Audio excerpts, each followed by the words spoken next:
Two of us will use a car, and all the drivers will bring us back. So things were really okay. They were fine. So let me move very fast. So something happened. My father went on a train and came back, and he was told to resign under duress. So it means that he was done with work. He made appeals, many things, but it was a very neat job to tell him to get out. So he got out. The time he was going to get out, he had built 2.5 houses. The half there just meant that he had not completed it. So he had 2.5 houses that he built. He felt bad because he had 5 more years to even leave the position. So it was unplanned. So he was enjoying life. Maybe he would have done better if he planned better. But life happened. Tell your neighbor, say life happens. So when life happened, he moved on. His gratuity was 200,000 naira. You could buy 40 brand new cars. Imagine you have money now and you can buy 40 brand new cars. So I don't want you to see the 200,000 as, oh, that's my pocket money. I know that you guys are all rich kids. That's like your pocket money every week, right? 200,000 naira. That was all he had. So he invested, he got into lots of businesses, then he invested. But everything he invested into went down. Everything went down. The 200,000 to 100,000, 100,000 to 50,000, 50,000 to 10,000, 6 cars became 4, 4 cars became 2. It was difficult if you had just 2 cars. It means he would take one to the office, the 6 children and the mother will share one. So you can tell that our mother will get to work very late every day because we would get to school before her. Then 2 cars became 1 car. Then the 1 car became a taxi. So if you know how 504 looks, if you paint it yellow, just change the color from blue or white and you turn it to yellow. Those were, it just gives you a what? A taxi. That's a regular taxi. So we left Kaduna. We came to Lagos since my father had built a house in Lagos, just somewhere close. Yeah. So we came. So one day, my father called a meeting, the entire family, in 1993. I said to us that I'm going through a lot of battles and things are not working so well for me. I'm thinking of leaving Lagos and I want to relocate back to our hometown where he built what he calls a mansion. He had 6 rooms inside the place, but he's in a village. So he says, we should come there. My mother said no. So when my mom said no, all the children had confidence to say no. That let's die in Lagos, even as a beggar, than to go and live large in the village. Then my father made a statement to us and said that from today henceforth, I remove my hand from your life. Whatever becomes of you is now your business. I can't kill myself. And truthfully, he was correct because he has really tried. And on our own side too, all we had was just hope, resilience, passion to say that we will go through life. Then it dawned on us we couldn't feed. That taxi, you know Nigerian drivers, you give them a car, they messed up the car in 6 months. Every day something is wrong. Then the guy came to park the car, he left it. My father borrowed money. When he borrowed money, he now began to ride the taxi. So somebody who was a top echelon. And by the way, he got into that office as a cleaner. He resumed Nigerian Breweries as a cleaner. Ended up as a director. And now, back as a taxi driver. I remember when we got to Lagos, we could not afford school fees. So we went to some public schools and they said that we must pay, it's free, but we'll pay PTA. And PTA was 100 naira. We couldn't afford 100 naira. There was a school who tried and got 50 naira from us. And that was how we enrolled in that school, because it was 50 naira for a PTA. And the school was a missionary school. I remember this year I was embarking on a trip. Then I got a letter from it's okay to mention it, the Baptist convention, and said they want me to come speak there. So my office had said I can't make it, that because of work. Then they just told me. I said no. I said this ministry was a blessing to me. I said you will not understand. Leave what I'm going to do in Cambridge alone. There would always be another time to travel. I said I will go and honor them at the Baptist because of their contribution to my life. So it was a time for us that we were all poor and our association was poor, but poor people called us poor. They saw us as poor people. So imagine somebody selling gari, sugar and granite calling us poor. Yeah. One day I came back from my house, from school. I could not afford to eat. I went to meet the woman. Just give me gari, 2 nylon, so I can soak in water. She said, what of sugar? Sugar? That's luxury. I don't want sugar. We said, what of granite? Granite?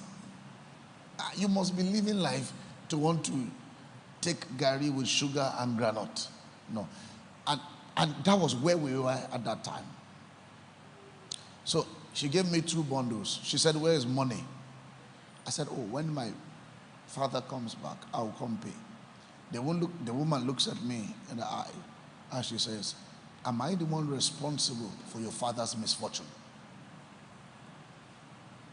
Tears came out of my eyes. I've been insulted a lot, but this one got to me. And I began to cry. I began to cry. You see, what was I supposed to do? If they insult me like that, I'm supposed to drop the gari and walk away, right? But unfortunately, he that is on the ground is not afraid of a fall. I still took the gari with the insult, with the abuse, because I needed to survive. I needed to survive.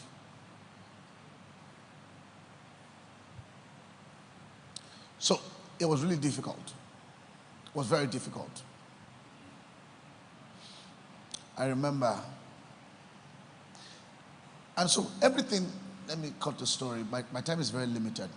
So everything I had that was happening to me was very hard. Even to go to school was hard, to feed hard. I wrote an exam, which is called the JAMB, the Joint Matriculation Examination. I wrote it just a few times. Guess how many times I wrote it? 6 times. The 7th one, they seized it. Why wouldn't they seize it? Because ideally I was supposed to do JAMB 5 times. Then they used to say just 5 times. I did it 6 times. So they seized the 6th one. I went for the 7th one. They seized it. One day, jokingly, I called one of my friends. I opened the JAMB brochure. I said, this boy, if you remember, there's this boy that is always one zero mad, so tuku mad. They'll teach you how to fill the form. They use his face there. I said he should take me to JAMB office here in Yaba, that I want to come and see that. He said, for what? I said, that guy that they are using his face, he's been there for a long time. I said, I've written JAMB like 5 or 6 times. It's supposed to be my face that they should be using to teach people how to fill the form. So I was becoming JAMB ambassador. It was really difficult. Then I began to hawk on the road. I hawked for 10 years of my life. How many years? Don't feel for me. How many years? 10 years. 10, just 10. Wasn't long. If I say I know this church while I've been passing here, I'm telling you, I was hawking. I hawked 16 products. 16. The first thing I hawked on the road, I don't expect you guys to know it except for the people in front, because you guys are all rich children. So, do you know ice water? You should not know it. May you not know it. Do you know it? What are you doing with it? When water is free? Now, So you put water, you see that your Gary nylon, you put water inside it, you tie it, then put a big bowl, put some blocks inside it, then begin to walk on the road. I sold water.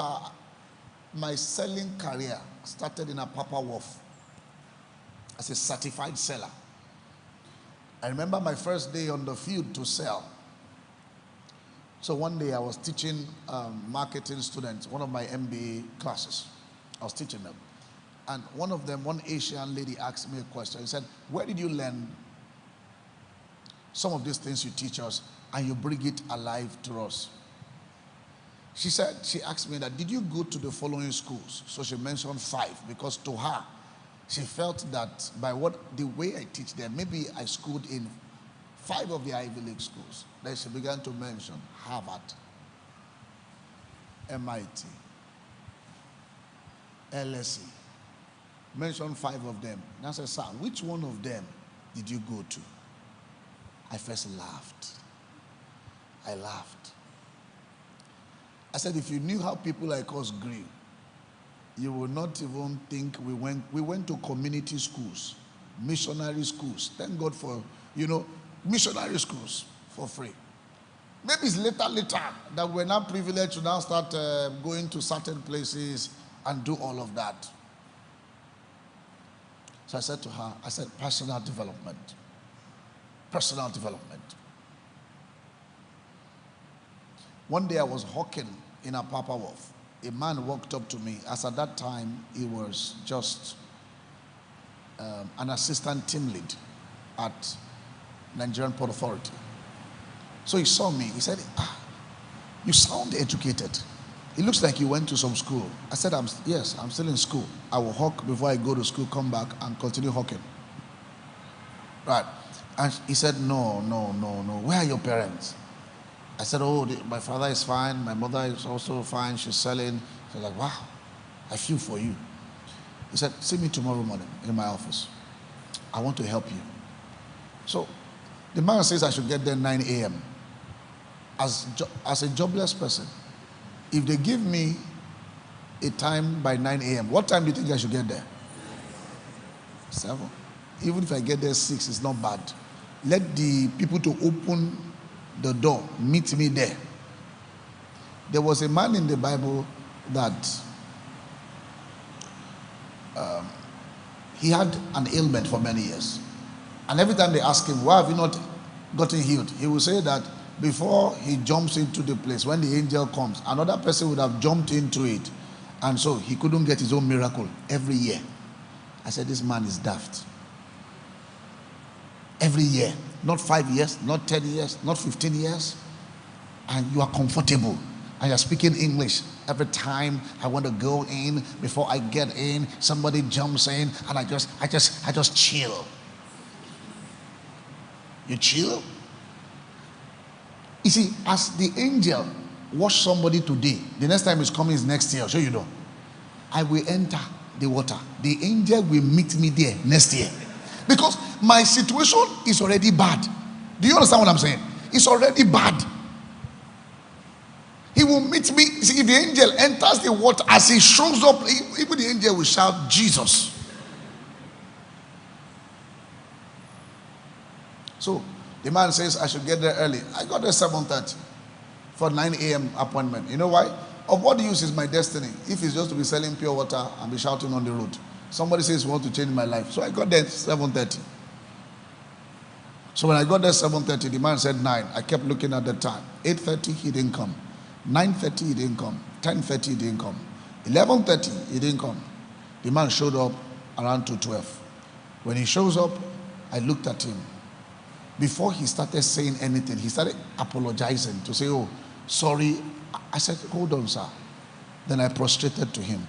I said, never apologize to me. I said, you have good things to do with your life and with your time. But you just wanted to help me. Probably you would have come to the office today if not for me. And I want to say thank you. You know, I'm giving excuse for somebody that is loose with time, you know, and that is not responsible with time. But if you're on the ground, you cannot be afraid of a fall. And the man said, I like your spirit, follow me. I followed the man. As we got there, we stopped by a woman who is selling food. Selling food. Another thought came to my mind. I said, this man is a good man. You know, yesterday I just met him and he said I should come this morning. I said, yesterday I called him a good man. Today now, we are going. I saw him and he says we should branch by where they are selling food.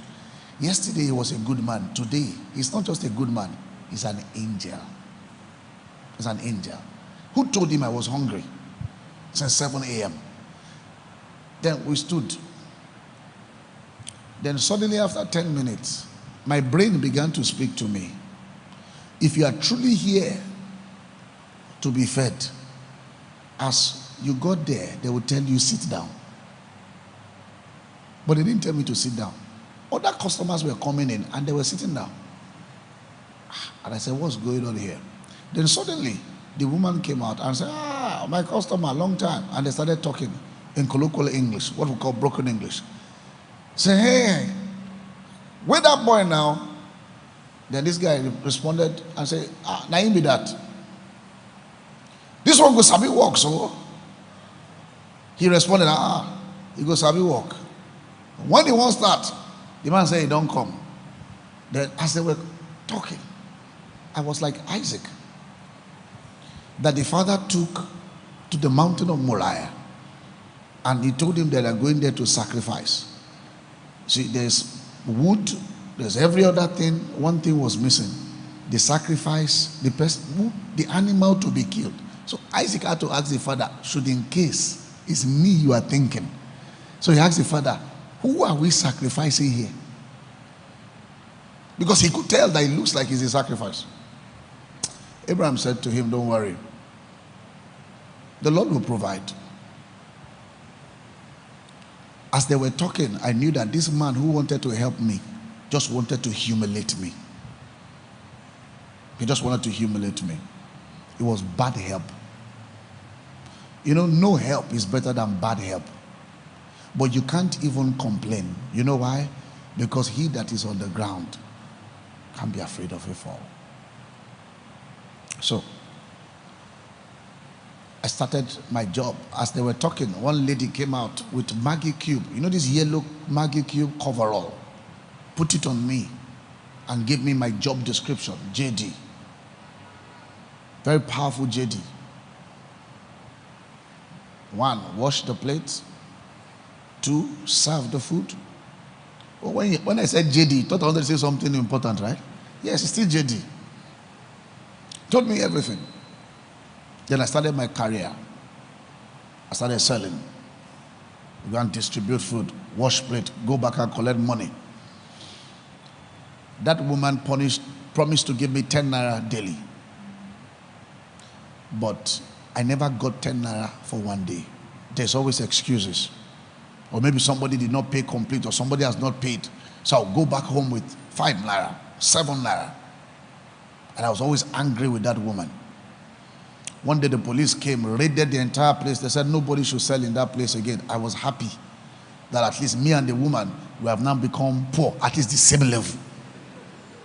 At the same level. I'll tell you why I'm sharing this story. Time will permit me to continue the story, but let me tell you what happened to that man. You see that man that took me there? I met him a few years ago, I think 2012 or 13. I went to speak I did a paper at, now I can't remember if it was the CIBN or the Institute of Directors meeting, I can't remember, but a very, very solid platform for business people. So I did a paper there. So when I finished, you know how you want to just do networking, exchange cards, and people just want to encourage you, oh, that was great, that was beautiful, can we be friends? So I began to make a lot of friends. Then I looked like 5 lines. I saw that guy. People always ask me, how do you always recognize people? I said, it's very simple. In my place, they say that if you poo, you can't forget. You will forget. But the person that packs it will never forget. So it's like a brand in the person's hand. One of the questions I asked Gaddafi of blessed memory, how did you get into this business? He said, I went out with my boss. His boss then was Chief M.K. Abiola, and he said that they were at Eagle Square having a party. Then the toilet got filled up. Then they brought truck to come soak it out. And as they were taking out, I think something happened and the thing just busted. And all the guests, big people, were there. Abiola, I was told that Abiola got embarrassed because I wasn't there. And he was the aide to him at that time. And the man was angry. And the man said to him, bend down and start packing it. He said, he looks at him and said, pack what? And the man looks back at him, pack it or you are sacked. He said he didn't have a choice.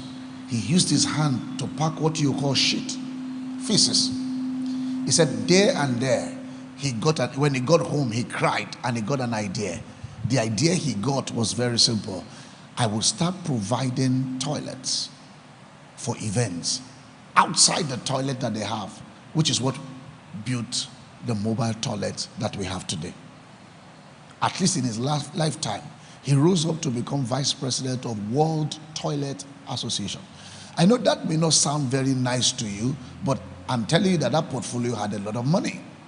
He supplied mobile toilet for 4 World Cups. Do you know how much he made from 1 World Cup? Supplying toilet. He made money from that place. Like we used to say, shit money no they smell. Now only smell the shit. They smell. Now shit they smell. But the money no they smell. So I can tell you on and on and on and on about how life can be very difficult. And for me, it was a call to leadership. It was a call to a life of vision. It was a call to a life of excellence. It was a call to a life of legacy. All of those things that happened to me. It was a cry of a generation. And so, the first thing I want you to learn is I want to talk about self-leadership. Everybody say self-leadership. Very powerful. Very powerful concept that I want you to always remember. You may not always have all that you need. And nobody is responsible to help you. Nobody's responsible for your life. So the only way you can get the trajectory of your life going is through the principle called self-leadership. Self-leadership. Ability to lead yourself. I'm not talking about leading people. That's another domain. Self-leadership. Leading yourself. It could mean taking life into your own hands. It could mean not giving yourself an excuse for the future. It could mean personally developing yourself for the good of humanity or the next chapter or next generation, as the case may be. Self-leadership, where you can accept responsibility, take a responsibility to build a future for yourself. I think that's where everything begins from. Before we begin to talk about leadership of people, self-leadership, a commitment to transforming yourself, a commitment to developing yourself, a commitment to be better. Somebody asked me at an interview. He said he read about me, that he found out that I read 6 hours a day. He said, are you looking for a job? I said, no. I'm not looking for any job. It's personal development. Personal development. I could, by the grace of God, say, hey, I've gotten to a place where I don't need to read anything again. Because if you're a professor, you have read everything. But it's a lie. So when you are under God, you humble yourself to know that learning is lifelong. There's still more that you still have to know, but you take personal relationship. I could not afford PTA. Remember many years ago, I could not go to school. There was a term that I could not even go to school because we hadn't paid. So when that lady was reading my CV, I said, well, she was reading a part of my profile. And I said that, let's begin to tell people the real truth about life, so that people just don't read something about you and they just think that that's how people just enter into things. No. I couldn't go to school. But I personally developed myself. Self-leadership. See, let me tell you, when I did my first master's, I got a job. Can you imagine how stupid that could sound? And I went to meet my line manager, my general manager rather. And I said that I want to do a master's, and it will cost me so pounds, because it was a desire that I would school abroad one day. It was a desire. And I just got a new job. And I said, can you pay me 3 years upfront? The woman has never heard that kind of thing in her life before. Now, she has never heard it before. I said, what did you say? I said, can you pay me upfront? She said, have you been confirmed? I said, no, ma. I said, number two, have you ever heard that before? At least you went to school. I said, no, ma. I said, but this is my predicament. I said, to prove to you that I really need this, combine 2 jobs for me. Give me 1 person's salary. Pay me 3 years upfront. That was how I paid my way. Self-leadership.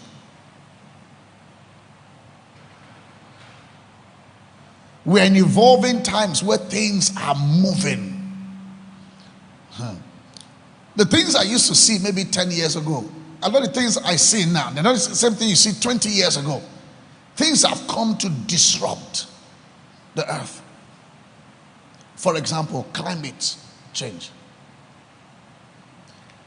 If you don't know what climate is doing exactly on the earth, wow, I'm sorry for you. The rise of AI. The rise of AI. Technology. It's an evolving world. And so if it's an evolving world, you also have to get stability of leadership to know how to be on top of what is evolving. And personal development is something that will help you. That is the same principle that you put down to say that if you now want to take leadership of people, you now want to help people, then it makes sense. Some of you are using iPhones here. How many of you use iPhones? Let me see your hand. Androids. Nobody's talking to me. iPhones first. Let me see your hands. You see, beautiful. Now, Androids. Now, so your phone is presently updating. Your iOS is updating as you are here. I hope you know that. Per second. Sometimes you use a particular phone and you tell yourself, I need to do another one. I want a higher version of this. Oh, I like the camera here. Oh, I like this. I like that. And give me another one. So from iPhone maybe 7, you want iPhone 8. Later you want iPhone 10. Later you want iPhone 12. XS, 12, 13. What's the latest iPhone now? iPhone 16. And who knows what's coming after iPhone 16? 17, right? So you had iPhone 5 in this present time, how do you feel? It's evolving. So if phones can evolve, if gadgets can evolve, you also must evolve. Tell your neighbor, say evolve. So I'll read a few things out to you to encourage you around leadership, which is something that I think I had to write it down, and I said I don't want to say it, but I want to read it out. There's a scripture in the Bible which is Isaiah chapter 60 verse 1 to 3. I'll take chapter 1 because of time, verse 1 rather, that says that you should arise and shine because your light has come. I think that speaks a lot to leadership. Understanding the times and the seasons that we are in. knowing exactly that there's confusion, there's chaos, there's misalignment, there's collapse in the world. We are no more in the season of entertainment. We're in the season that is called the Kairos season. And so if you are in the Kairos season, one of the things you must understand is that crisis is meant to produce leaders. Everybody say that after me. Say, crisis should produce new leaders. I hope you know there are people who became millionaires during the COVID. Billionaires during the COVID. Yes. While everybody is, some people are shouting and they are complaining. People, so I mentor a group of, I run a strategy circle where I mentor a group of people. I have like 7 tech founders in my strategy circle. And I asked one of them, how much does your company worth?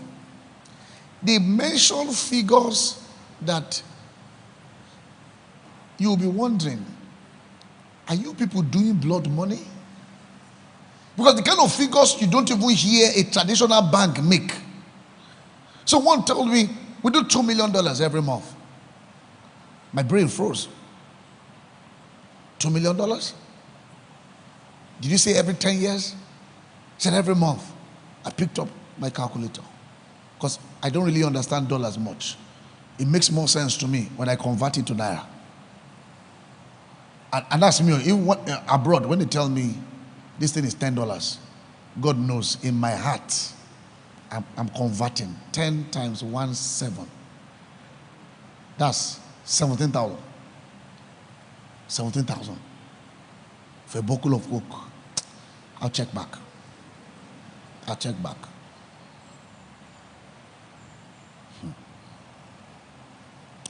The world is not looking for followers. The world is looking for leaders. Miles Monroe defined leadership as the capacity to influence people, others, through inspiration, generated by passion, motivated by a vision, birthed by conviction, and produced by purpose. I'll say it again. Leadership is the capacity to influence others through inspiration, generated by passion, motivated by a vision, birthed by conviction, and produced by purpose. What does that tell you? Leadership is not title. Leadership is not title. Titles are what you are. And that's not who you are as a person. In Africa, we celebrate titles. We love titles. Leadership is not title. Leadership is function. Leadership is impact. Leadership is not about control. Leadership is empowerment. Leadership is not about being in front. Leadership is about taking responsibility. Taking responsibility. You are in a season of your life where God is raising you. You are already leaders. You are not leaders of tomorrow. You are all leaders. And God is raising you. You must take responsibilities. See, how do people get business ideas? It's very simple. Very simple. They saw a need. They identified the need and they met the need. It's as simple as that. Responsibility. Identifying a need and meeting the need.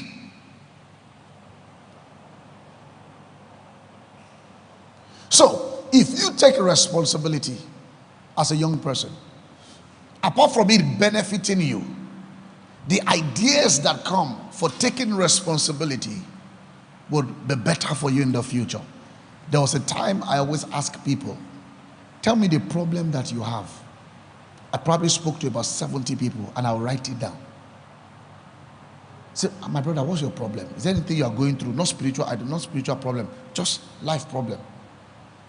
And they will tell me, I will write it.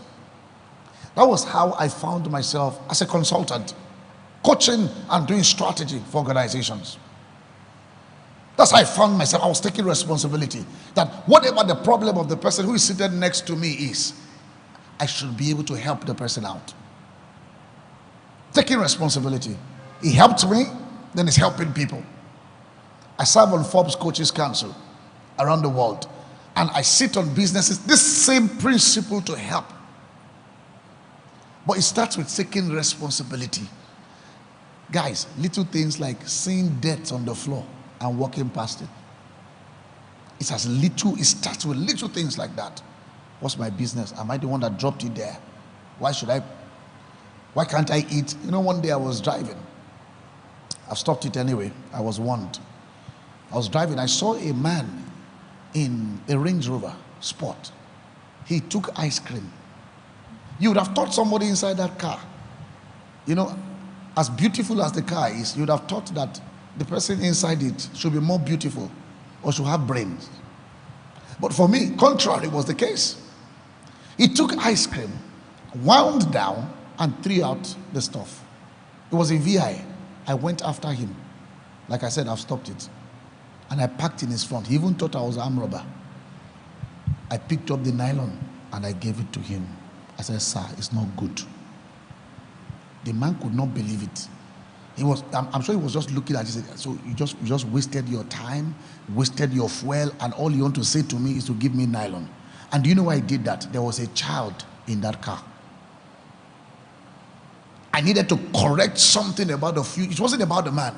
I wanted to correct something about the future of the child. Now, the child saw a template that if you eat inside the car, you can litter everywhere. My father does it, my mother does it. That's how he would grow. But that child would never forget that there was a day somebody crossed his father and said, please don't do that again. And the man was angry. He was furious, but there was nothing he could do to me. Like I said, I don't do it again. Before somebody brings out a gun, and God tells me I wasn't expecting you this early in heaven.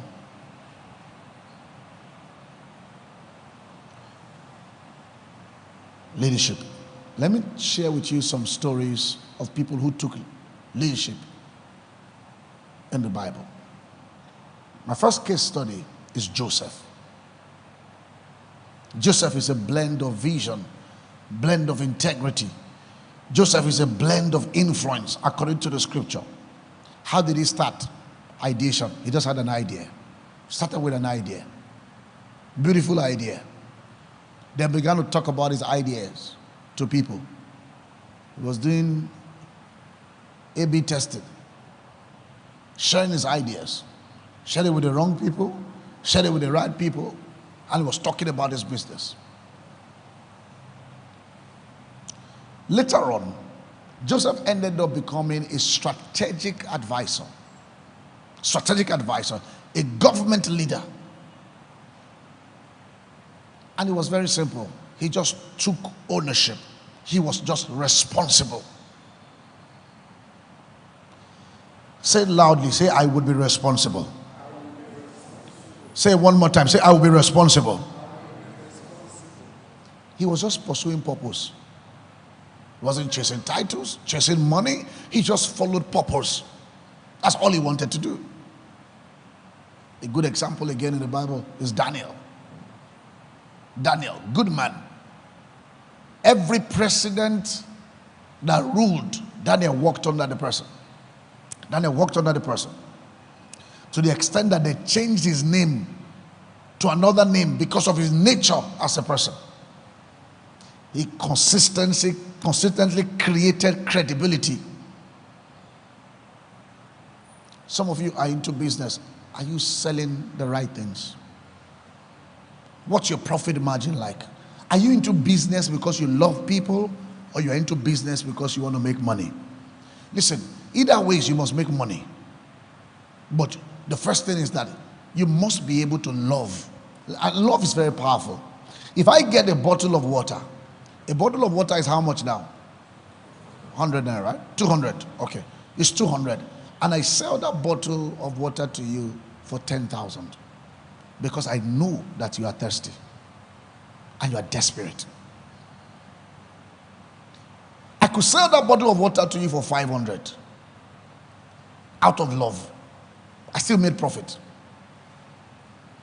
Credibility. Did you guys ever watch this movie called Titanic? Do you remember that movie? Why do you think that thing sank? It's just an engineer that could not take responsibility. Instead of using 6x6, you used 4x8 to cut costs. I went to a chemist shop one day, a pharmacy shop, and they were selling expired product. And I almost cried. I said, why are you doing this? Why? Beautiful signboard. You talk well like you went to school, and your product are expired. You are killers. Leadership, self-leadership does something to you that is called integrity. There are many deals that I've left in my life and I walked away from because my conscience, my faith would not allow me to do it. And there are many I've gotten that my faith is aligned with it. Personal leadership, very important. So we have a lot of problems in the world now, social problems, economic problems, geography problems. The world is in dire need and we're looking for leaders, people who can take the lead, discover their purpose, people who can have a vision. So one of the things that also helps leadership strongly is vision. Everybody say vision. Say it very well, say vision. I've been lived in Nigeria almost all my life to a particular time before I ever traveled out of this country. Okay, that was not. So I traveled, the first time I went to the UAE, I entered a train.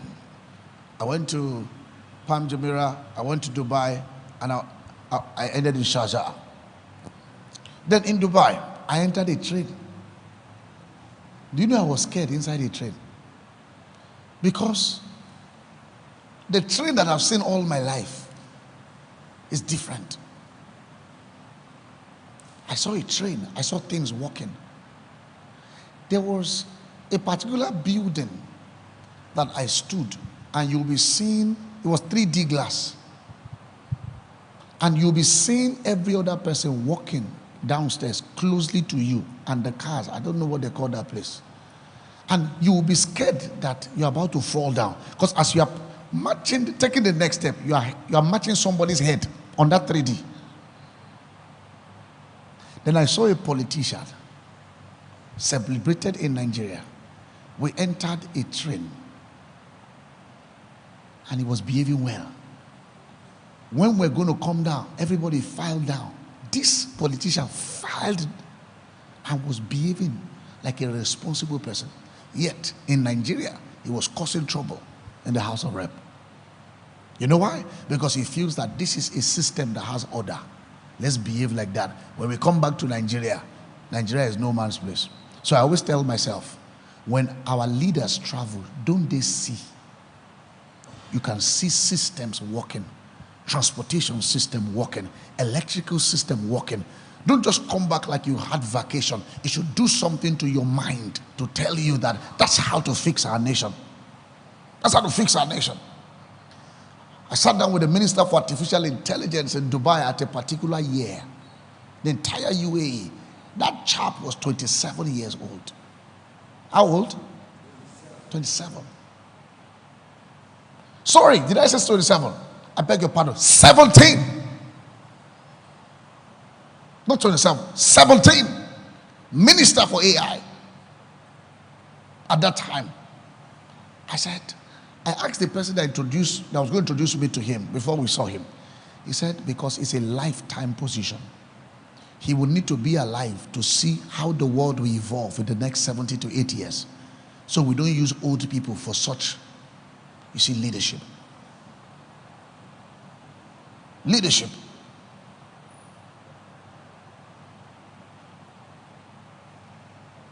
So vision is powerful. So where do you start from? Start having a vision for your life. What's your vision? Where are you going to? What's the next 5 years going to look like for you? So this is something I used to do growing up. I have a book. I call it my covenant book with God. I started writing and I'll be painting pictures. I had my vision and I'll be writing it, and it was evolving. Let me tell you one of the effects of visualization, what it did for me. Sir, one day it was a dream that I will have 5,000 naira in my lifetime. It was a dream. So you remember that passbook that looks like check? So I just tore it. I wrote myself a check and I put my name there. Pay Aki Akekbelu the sum of 5,000. I even prayed, I sweat. I put my sweat on that check, that God can even have mercy. That at least when he sees how much we have suffered and how much I have faith, that one day in my lifetime, I will have 5,000 naira. Then I posted it on the wall. Every day I walk past it, I see it.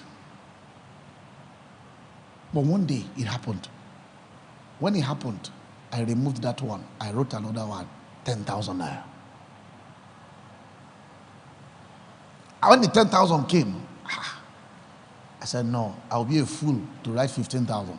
Let's multiply it. I wrote 20,000. And after a particular year, it came. You see, vision is powerful. Until date, I'm still writing. I'm still painting picture. Powerful picture of the future. So you must have a vision. Have a vision. It's one of the greatest things that can happen to you in building your leadership intuition as a person. As I round up, because of time, the last thing I will say is build capacity. Somebody say build capacity. Say it again, build capacity.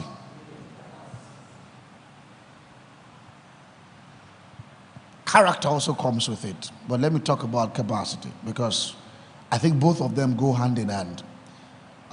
If I want to, let's assume you are flying from Lagos to Port Harcourt by the aircraft, and you meet me as your pilot. You know, when they read my CV now or my profile, did you hear anything like I went to aviation school? There's nothing like that. I don't know anything. I know if you show me the button, I don't know anything. But I say to you that, see, I'm a man of God. And God hears me. That right now, God is going to hear me. I will fly you to Port Harcourt.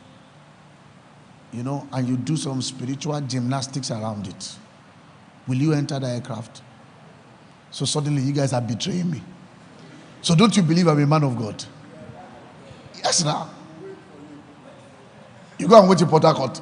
No, now you should be able to trust your man of God. Your man of God says that come. I don't think as a gas flying, but I can pray to the God of heaven who can move us from Lagos to Port Harcourt. So what if you met a man who was drunk and they said that's the best pilot? That in fact when he drinks, that's when his eyes open more.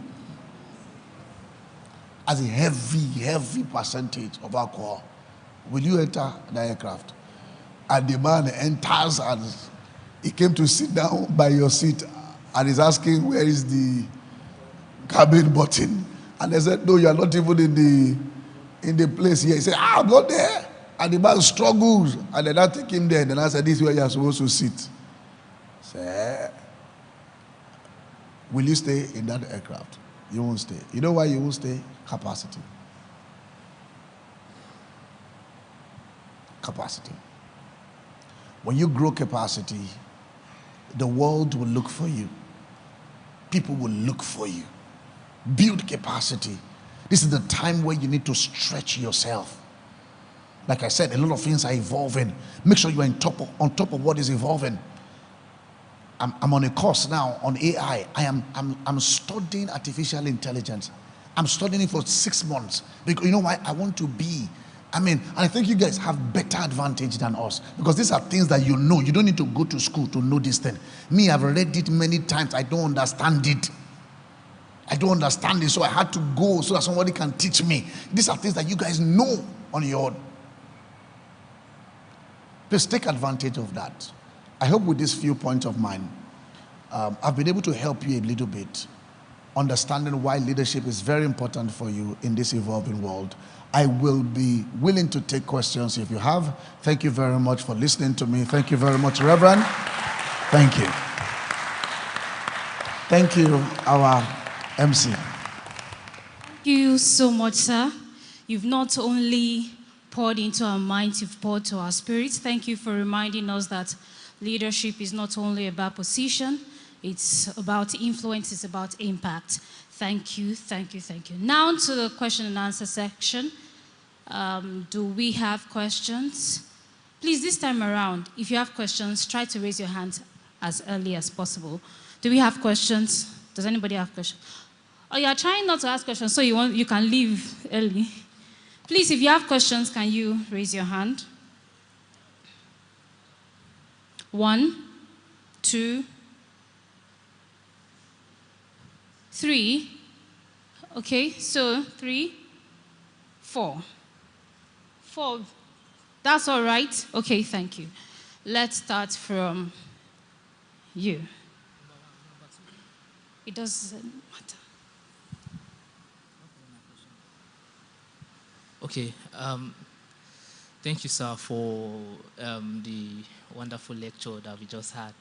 So my question is, as a leader, how do you cope with your team members how do you cope with your team members not always showing up or cooperating with what you have on ground, and both in your maybe your own personal field or your career? How do you cope with your team members not always cooperating and leaving maybe all the work to you? So how do you cope with that? Okay, thank you. Is it okay I sit down to answer you? Of course, sir. I'm really tired. So, I'll answer you as a consultant, then maybe that will help you. I believe in 3 levels of dealing with teams. And the first one is that I believe in training. Train people. Training requires clarity. Training gives alignment. It clarifies things. It clarifies roles, duties, expectations, KPIs, OKRs. It clarifies those things. So I believe in training. Don't blame them for what you have not trained them for. Do you get that? Don't blame when you didn't train. Now the second level is, if training has not helped the person, I go from training to what I call transfer. Maybe I needed to do a performance audit, a skill audit, to say maybe that's not the person's forte. Then I have clarity session with the person. Old person, let me try this, let me try that. But if you fail at training phase and you fail at transfer phase, the next thing I do is termination. You terminate the person. It means that it doesn't mean the person is useless, but to you, it means you are not going the same way. So, but try training first. Sell the vision, cast the vision, do proper storytelling, curate the vision well, ensure they understand it, give expectations, give KPIs, and measure it. I think that will help you with teams a bit. Thank you. All right, question 2.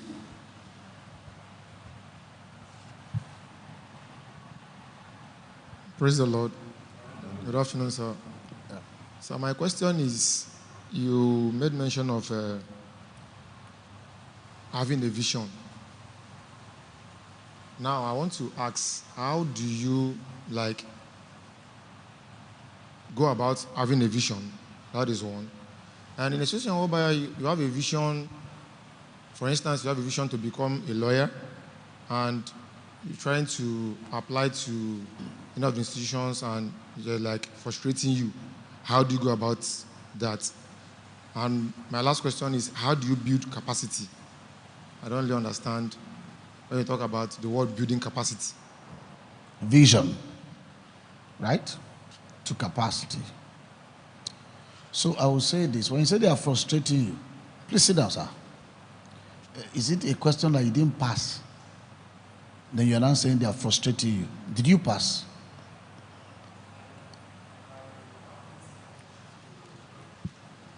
Like when I go on my daily activities, I see people being molested, and I have this like zeal to like stand for them. Yeah. So I decided to, okay, let me go in for law. For law. And I have a small business I'm managing. I'm trying to like sponsor myself. So because of time, when you were going for law, did you pass the exam? Yeah, I did. So you you started doing law? Nope. The last one I did at Unilag, I went for UTM, UMT. Yeah. And they withheld my results after this thing, not to release it after some months that I didn't meet the cutoff mark. I was like, why withholding the result if it's not good? So it was a clear evidence of being robbed. Okay. I empathize with you.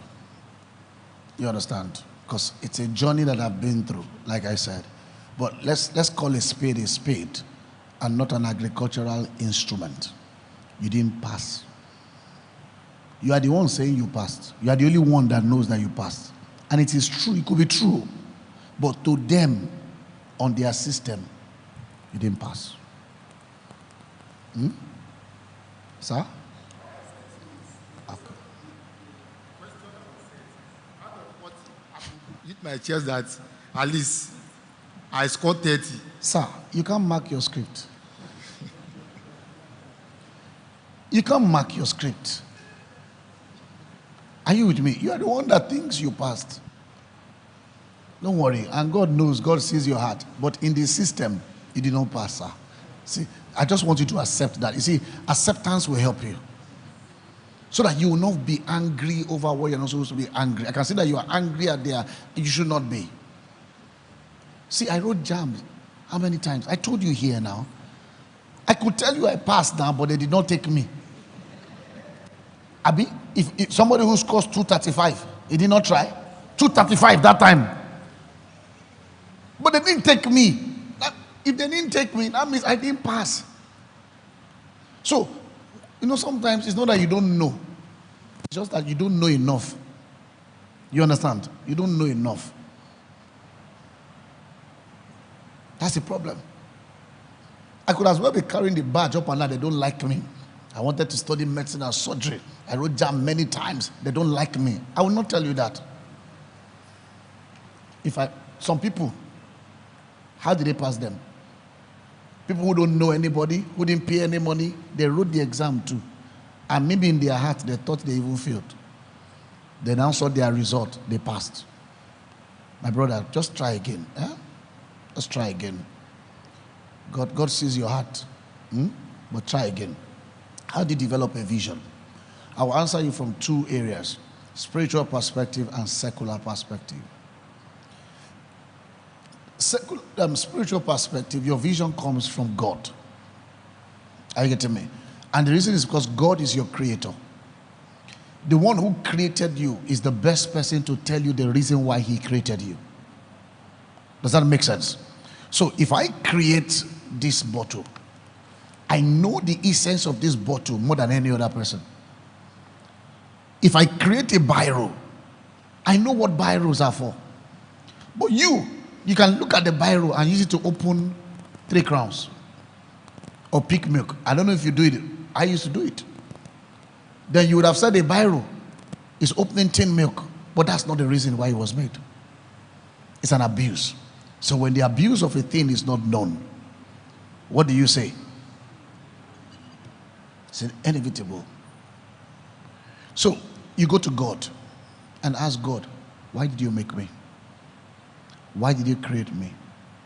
reveal it to me. Number two thing is this. Sometimes, and so it now depends on how you hear God, but let me explain this. Whatever causes you pain on earth is a clue to your passion. Like you said, the reason why you want to study law was because you see how people are molested. You see the connection. Yeah. So your pain is a clue to your purpose. It's a clue to your vision. Number three, purely whatever your hands find to do now, sir, start doing it. In the midst of that, you will filter and you will find yourself in the right place. That's what I will say. Thank you, sir.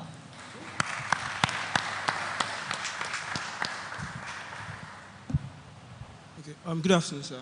Good afternoon. So my question is it okay to build a style of leadership whereby your subordinates are actually scared of letting you down? Not because you shout at them, but you so much believe in them that they're actually scared of letting you down. So they actually push your vision, and maybe sometimes it actually affects their own vision personally, that they themselves, they might not be growing, but they are helping to push your vision. So what style of leadership is that? Okay, I can actually say, okay, I can actually say maybe it's participative. You are actually, yes, you get to talk to them, you assign the tasks to them or assign whatever they want them to do, and you are not just assigning it to them, you also follow them to do some of those things and lead by example. All right. What I will first say is this. You are first a human being, and you are not a human doing. So the difference between that, human being means that you are becoming. And because you are becoming, it means you are not perfect. Don't try to portray yourself to people like you are a perfect person. Be excellent, but you can never be perfect. If you sold yourself to people and you told them that you are perfect in everything, the other way is to let people know that, come, it's okay to make mistakes. I make mistakes too. It's okay to make mistakes, but let's make calculated mistakes. Let's make mistakes within the margin of error that is workable, but I am human. So you see those two extremes. When they make their mistakes, they move on. There's a difference between leading and managing. Managing people is different from leading people. Yeah. So when you are managing people, you find out that you are putting a lot, but if you are leading, you just be permitting them and you'll be correcting things. Don't portray yourself as a superhero. Let them know it's okay to make mistakes. Allow people make their mistakes. And when you see people carrying your thing with so much perfection, first of all, is love. There must be this love, respect that they have for you. But also be human to them and say, come, I make mistakes too. And if they are doing that for you, you also take a place in their life where you are helping them for personal development, should in case they are not growing, like you said. Thank you. Question 3. Praise God. Good afternoon, sir. I have many questions. First, you said integrity in leadership. Where do you draw the line where money is presented to you? As young people, we all need money. So in growing, where does our belief come to place over this money? Where do we present our beliefs? Because you can, as a person, I for one, you're presenting a job of 500,000 naira for me to work in a nightclub, and I'm a Christian. Where does my belief come in place? Second, set vision for yourself. You said we should set vision for ourselves. And where do we set a benchmark for actualizing this vision? Half-done vision, is it seen as you're doing good or you're doing well? And also, you said build capacity, stay relevant, based on what you said. If the trending thing that is going on, what if it's not our catch? Must we do it? Yes, and also, lastly, as a person, where does learning, as a young person, you come out of school, you enter the professional world, and they're presenting money before you. Money is being presented, and you're presenting learning before you. Where does learning come to place, and where does money come to place for you as a growing person in the professional world, in leadership and everything? So should I choose learning over money, or should I choose money over learning? Thank you, sir. Now you've asked a lot of questions. So I'll see ask you to repeat some of the questions. So let me start with the last. Learning, where does learning come in? Where does money come in? I mean, it's very simple. You are a lifelong learner. That is supposed to be part of your core value as a person. That in life, I am a lifelong learner. Everybody say, I am a lifelong learner.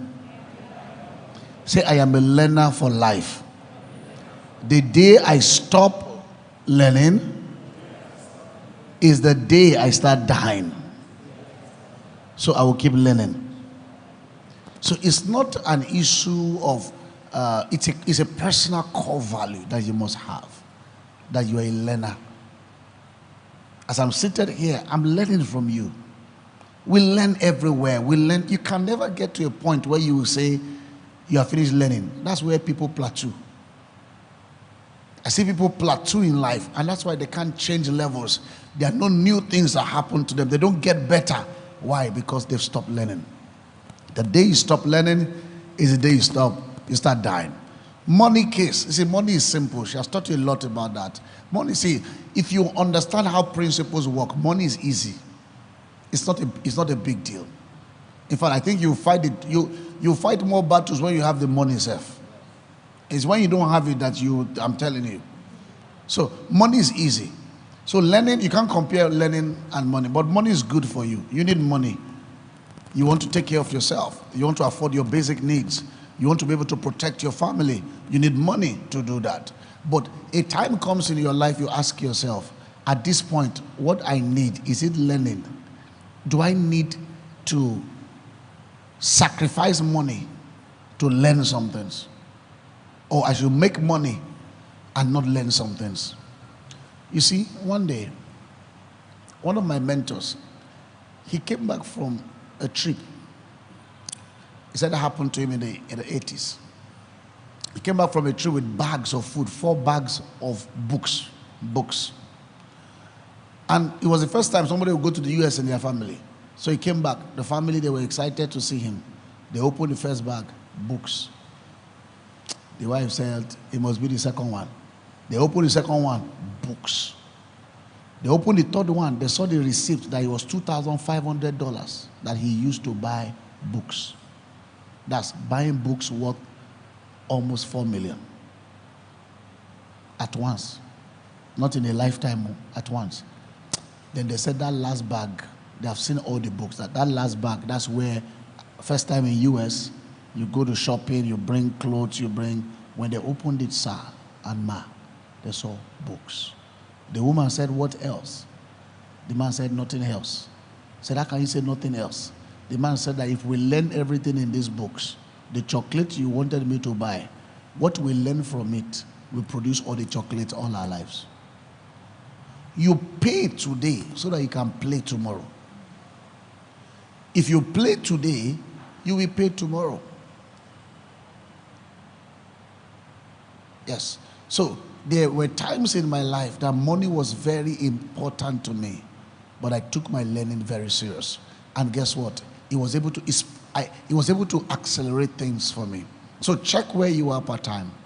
Ensure that your learning is intact. Money is interesting, but money should not be your driver. Money should not be your driver. Money should not be your driver. But money is good. I don't want you to be poor. Even my enemies, I don't like them being poor. Right? So, please, money is good. What's the other question? Okay, I talked about integrity, offer yeah. versus your values. Yes, and you also so where does it come to? So talked about a job where a club giving you 500,000. Yes, and You know. as a Christian. It's just an instance. Okay, so the question is, I need to know what. It's a question of conviction and your faith as a person. And you should be able to judge for yourself what you are, what you want. What you want. It's a very, very controversial question. Because I belong to the school of thought where I believe that as a Christian, for example, you can work in Nigerian brews. It does not mean that you are drinking. I hope you get what I'm saying. Yeah, it doesn't mean that you are drinking. But the moment you begin to walk in a place that you know that this affects your values as a person, then you step out. So if you say dancing in the club to give you 500K, I can tell you, is that really what you want? But if you're an accountant, you don't see money, but you only work with paper, I say that's what you are doing there. I'll ask you. But the question is, I think what you're trying to ask is enticement. That there are things that entice you more than, but it brings you back to your values as a person. What kind of person are you? Do you have values? I know now people say God police values. What's my business? Let me just make money. No, but that's not you. You are different. You are unique. God has a plan for your life. You see that? And so that also helps you. Your value system should also include integrity. Integrity. Integrity is lacking everywhere. But you know what integrity means? It means being integrated with yourself. That means you are true to yourself. And so when money is not your driver, I was speaking with one of my mentors. He came visiting, Dr. Cosmas Maduka. So he came visiting me in the office a few months ago. I think like last year, December. Then I requested, I said, I was happy that I saw you at so person's burial. This popular person that died. I don't want to mention the name. I said, but I know what transpired. I said, to even make it worse, I saw that you spoke. You were the guest speaker at the burial. I said, I remember what he made you do. He said, but I thank God that I did that thing. He entered a loss of about 17 billion. So he was going to save 17 billion if he can play some games, or he would enter into a debt. And he thought about it for 2 weeks. He didn't know what to do. Many years ago in the 90s. Then he came back home one day, spoke to his wife, who is dead now, Sister Charity. He said, Charity, I won. I won. So what did you win? When did you start playing lottery? He started shouting, I won. What did you win this man? Or have you started playing games? He said, I signed a document that I have made a loss of 17 billion. The wife said, you signed? You signed? Put a hand on her head and said, you have killed me, this man. You mean you signed it? And the man was happy. He said, because God is happy with me. Integrity is key in all that you do. I hope that helps you. Thank you. Okay. I didn't even know I was next because my question was going to be in line with what you just answered. So, everybody have their place of assignment. So if you are a medical practitioner, you probably want to network with people in that same field. And it means that you find yourself attending business meetings and stuff that are related to that. Now, for someone who is into event management, it means that your networking is going to be among that niche. Now, I was going to say, assuming you are in this line of business and you are a pastor, but I don't want to say you are a pastor because we do not limit being God-fearing to just pastors. So you are a child of God. You have a very deep relationship with the Holy Spirit, and most of the time you see yourself in situations where, okay, so let's say for instance you have an opportunity to network with Tony Lumelu, but where you would get to do that networking is some place that your spirit fights it. And, you know, one thing about life, sometimes you will have to play politics, but then you're a Christian. So what do you do? Do you just stay there and say, oh, I don't want to roll with this, I don't want to go here? But then Tony Elumelu is there, and networking with him, you can just be the one to take charge of an event that you're going to make, let's say, 17 million in profit. So I don't know. That's my question. It's a personal question. I want you to answer. If you, like Reverend, I don't want you to be Reverend? political with your answer. No, you.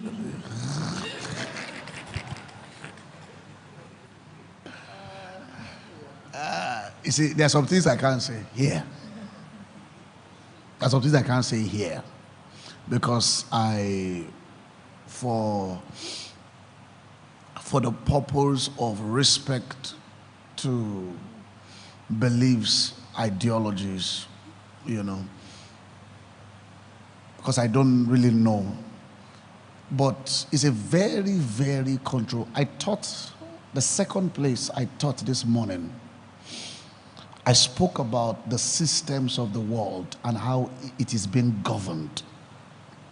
So, and I talked about how no matter the Christianity or your Christian values or your spiritual power, if systems have been built, you will bow to the systems, whether you like it or not, or whether you like it or yes. So, for example, you want to meet Tony Elumelu. You mentioned his name, not me. So, and you are supposed to have an appointment in a place you are not very comfortable with. That first tells you something about the systems of the world. You see, as a Christian, you are saved from darkness and you are called into light, right? That's what your Bible says. Now, do you know that that's where we stop? From kingdom of darkness into light. So all of us now, we are now light. So we are gathering, lights are gathering every day. At best, we'll be so lit and we'll be blinding our eyes. Because that's not the usefulness of light. The usefulness of light is inside darkness. It means that if you are saved from darkness to come into light, you will now return, when you are matured, you now return back into darkness to bring people out of that darkness into light. So, Babylon, or where you function in, where you do your business, is purely a dark place. It's purely a dark place. So, what happens between the wheat and the weeds? Should the wheat run away from the weed, then it means the wheat will never do business. There are no Christian banks or kingdom banks. Have you gone to a bank before and said, I want to withdraw my money? I said, please, I only want to withdraw in the Christian bank. Is there a bank like that? Or you say that the MD must be a reverend before you use. Have you ever asked your doctor that wants to operate on you to say, sir, I know you want to do this operation, but please, are you a reverend? Only reverend can operate me. It means that you want to call gone too soon. You see that? So, we live in a secular world. And I believe that there's no difference. This is my personal ideology, rooted in the scripture, that there is no dichotomy between spirituality and secularism, presenting the concept of the kingdom. The kingdom. So, for example, then if you are now facing troubles in the business place, I think this is where the wisdom of God comes to play. Somebody says that I want to see you and I want to help you. Meet me in an hotel, room 304. And you already know that, I hope it's not what I'm thinking. You know. But let me tell you the truth. It is what you are thinking. It is what you are thinking. If I were to be a lady, I will go. But I will go with 2 or 3 other girlfriends. Or 1 female and 1 male who enter the place together. You see, I could have said that I'm not going. Did you see that passivity? I'm not going. Then I'm not doing business. Then I've missed something. Then I'll go with a male and a female friend. You didn't tell me you're coming with somebody. I'm sorry. They're just my business partners. We work together. So since it's a business meeting, and maybe the person starts frowning, let's now say, chase them out. I think if the person is matured enough, he'll just maybe tell you to come back for another meeting and gist with you people. Anyone that is desperate will say, chase them out. You know, somebody was going to be an ED of a multinational and explained this exact thing to me. I said, you see this man that is putting pressure on you? I said, I sense that God has something for you in that place. I said, don't chicken out. I said to her, go back, kneel down, and beg this man, Daddy, whether he's old enough to be your daddy or not, say, Daddy, I am your daughter. I am like your daughter. And I know you love your daughter. And so you must love me. I cannot do what you want me to do. I will make you proud. She knelt down, begged the man for 20 minutes. When it was the 20th minute, the man just shook his head. The man said, I like you. I will give you this position. That's how she got it. She didn't have to. She didn't have to. And sometimes, you see, how strong you are is also very important. And your level of discipleship, how you have been discipled. If you know yourself that you're a vulnerable person, never go alone to dark places or to such places. Never. Even when you're not vulnerable, you shouldn't. You shouldn't. And so that concept of you should interact with people in event space alone, no. If you're an event planner, are you with me? Everybody, you have to network with everybody because everybody can give you business as an event planner. Everybody can give you business. Just have the basic skills that you need to have and ensure that your job is good. But please, as a business person, have somebody who is like your handler, somebody who is mentoring you, coaching you, and helping you with the level of wisdom that you need part-time. The world is a very dangerous place to be, but with the wisdom of God, you can walk through it. There are people that have got through event management, event planning, and they didn't have to compromise. So you look at the successful people. Don't look at the template of those who did it the other way. Look at the other people who did it. Learn from them. There are too many of them in this country. Too many of them in this country. One day I asked one popular interior decor person. I said, I heard you people I heard this what your business is about. That's how you guys get deals. And the woman said to me, see the way I'm standing and see the way I'm looking. He said, do you think any man will look at me and be bold enough to ask me? She looks like a man. She's manly. She has muscles. Her voice is deep. So not everybody. But I pray that God will guide you in Jesus' name. And you will not make a mistake. And constantly talk to your leaders in church. Talk to your leaders. They will put you through. Thank you. All right, so we have just 2 questions to go, but they are going to ask the questions together, so you can answer the questions. Okay, so my question is, how do you manage toxic leadership? Now you have been speaking about leadership, we being the leaders. Now, what if you have leaders who are toxic? Now, to them, they might not be toxic. It's just their way of life. And looking at it, you'll see that these people are going to be leaders for a longer period of time. So you have no choice. And they also have the expertise. So you have no choice than to work directly under them. Okay. You know what I will say? Yeah?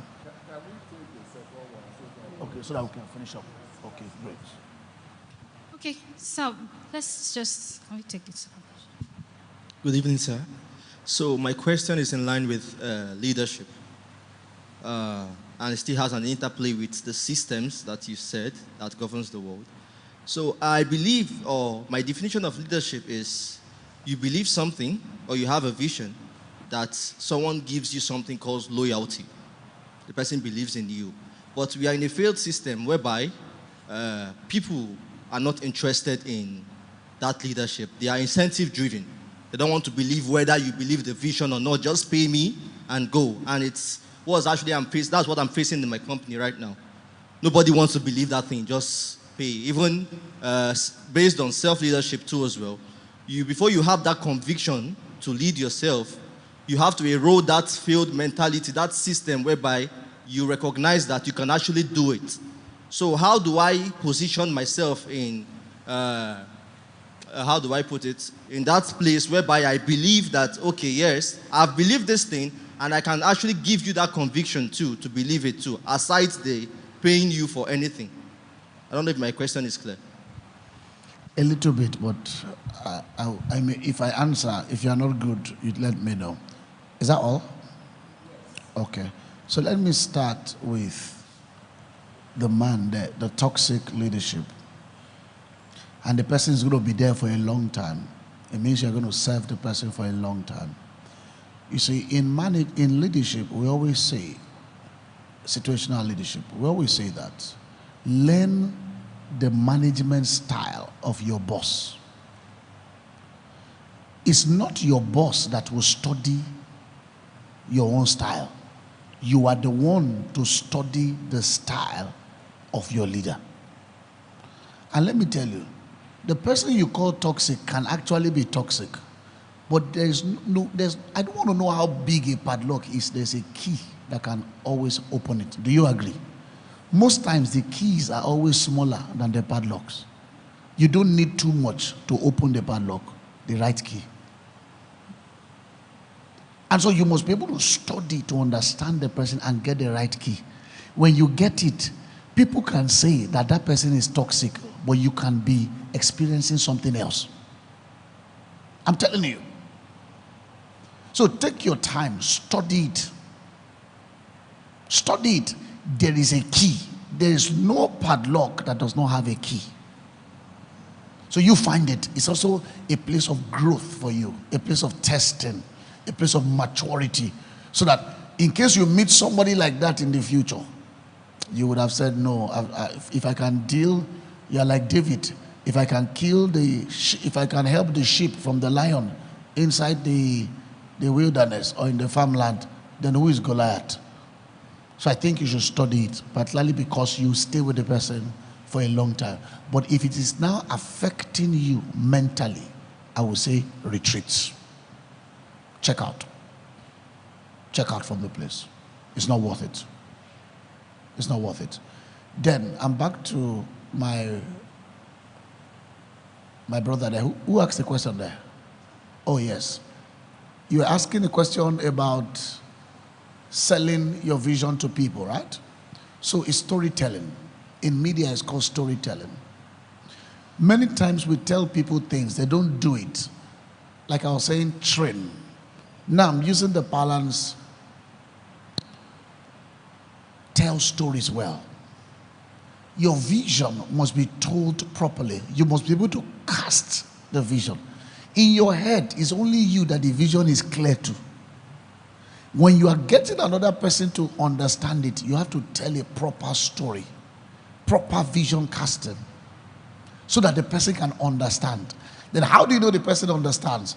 Tell the person to now tell you or recapitulate how much they have understood the vision, and they can explain the vision in different ways. They can explain the vision in different ways. So I believe that that's very, very important. Selling the vision, curating. So one of my friends, I'm sure you know him, he wanted to buy a car. Don't let me mention his name. He wanted to buy a car. And honestly, that car was very expensive. That car was about 70 million. Well, not so expensive, but it is expensive, you know. And 70 million. He told his wife, and guess the kind of car? Only 2 people can enter that car. Is that not a waste of money? But he loves gadgets. He loves cars. That's his thing. He loves cars. He loves watches. He loves, yeah. He told his wife, I said, never. What will people say about us? How can we be riding this kind of car? Blah, blah, blah, blah, blah, blah, blah, blah. At the end of this, now just 2 people. He said, forget it. And once the wife did not agree, he couldn't go ahead. Then guess what? He now learned the art of storytelling. After 2 months, the same woman that said no, they were gisting and said to her, babe, do you remember in the 80s how we used to suffer? I said, I remember how. Hey, we really suffered. Then I started recounting. He now asked the woman, said, if not for God on our side, we can't be here. The woman said, yes. So he said, there was nobody that even stood by us. It's only God. It's only God. Then the woman started saying, if not for God on our side, where are we going to be? The man now said something to her. He said, I want to take care of you. You see these kids, you see they're all going to the university now. I want to take care of you. The woman said, oh yeah, now. He said, I just want it to be you and I. The children came. They took away our privacy. We need to work on it together. I'm thinking, you know what the woman was thinking? Maybe they are going to one island in Maldives or Seychelles and just going to have honeymoon. That's what she was thinking. The man now said to her, he said, because they were not there. He said, even these children, they were not there when we were suffering. They can't come in between us. He now said, that's why I want to buy that car. You see that car? Just you and I. No third party. Because when we were suffering, nobody was there with us. The woman forgot that she had said no to that car. And the woman said, wow, now I know you truly love me. And that was how he bought the car. It's called the art of storytelling. Casting your vision properly till people can understand it. Thank you.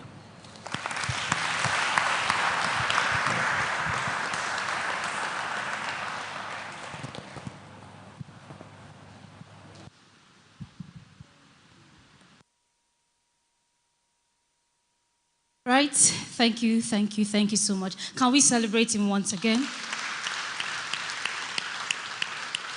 Can we celebrate all the guest speakers that have spoken today?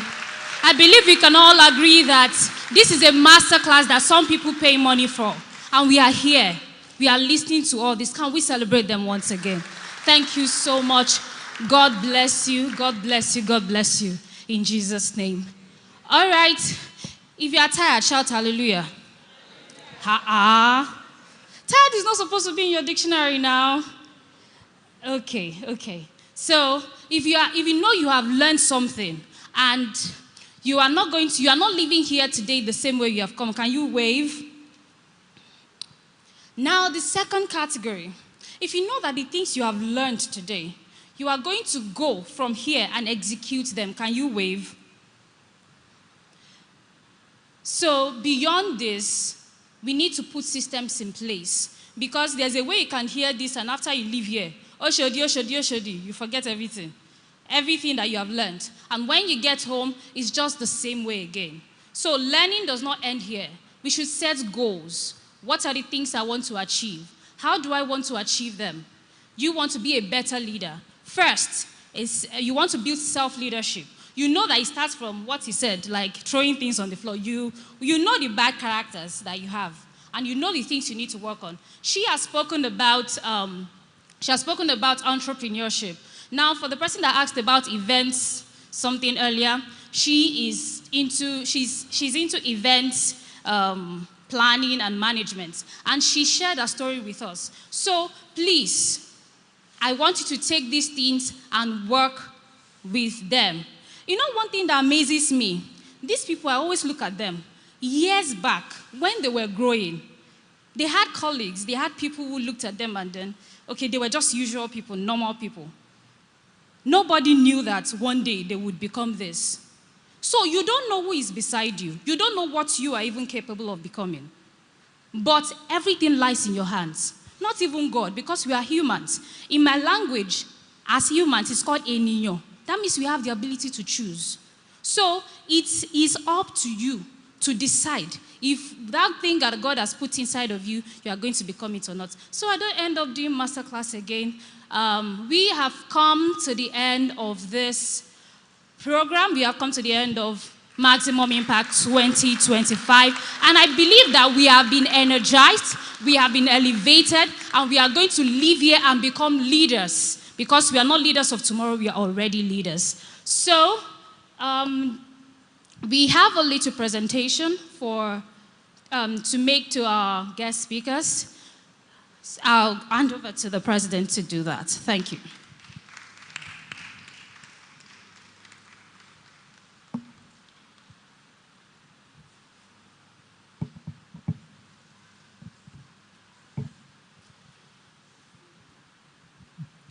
Thank you. Well, other sister Amaka John, we must confess you've blessed us so much. And from all of us, the young stars of this church, this is our token to say thank you for coming. God bless you.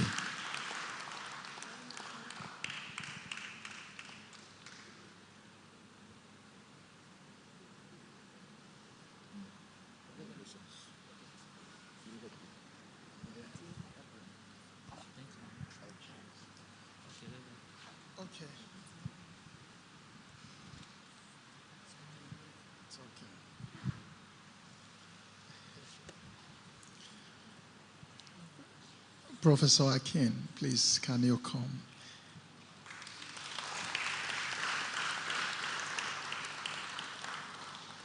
It's been amazing having you around. When I listened to your story, I said to myself, you can only stop where you want to stop. I want to believe that the youngsters who are here are living here big, very big. You know, your life is a life that was up, came down, and took off again. A lot of deposits. We love you, and we hope to have you again. This is just a token of our love for you. Thank you so much.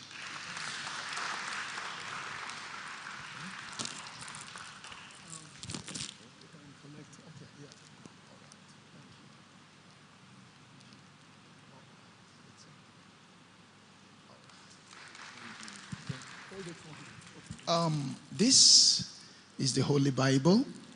It's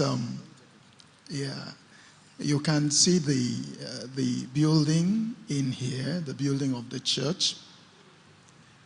You're God's servant already, and I know you've patterned your life according to the words here. On behalf of the young people of Lagos Presbyterian Church, I present this to you. Please keep the flame burning. God bless you. Thank you so much.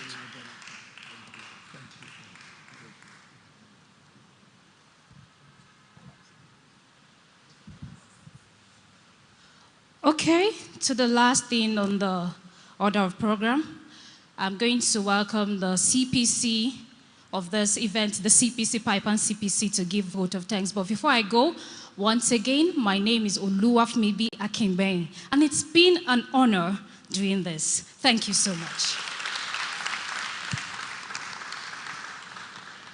Bye. Bye, Pan. Please, let's give our speakers a round of applause again. Sorry, I just came from the hospital. That's why I'm a bit dull. Thank you, Auntie Amaka. Thank you, Professor Akinpelu. Thank you, Reverend. Thank you, Elder. Thank you, our mothers and our fathers, for releasing your children to come out this year. Youths, I say thank you because the turnout was more than we expected this year, and I really appreciate it. We're looking forward to seeing you guys at the retreat this year, and we're looking forward to having you at the emphasis. Thank you so much. God bless you, and have a safe journey back home.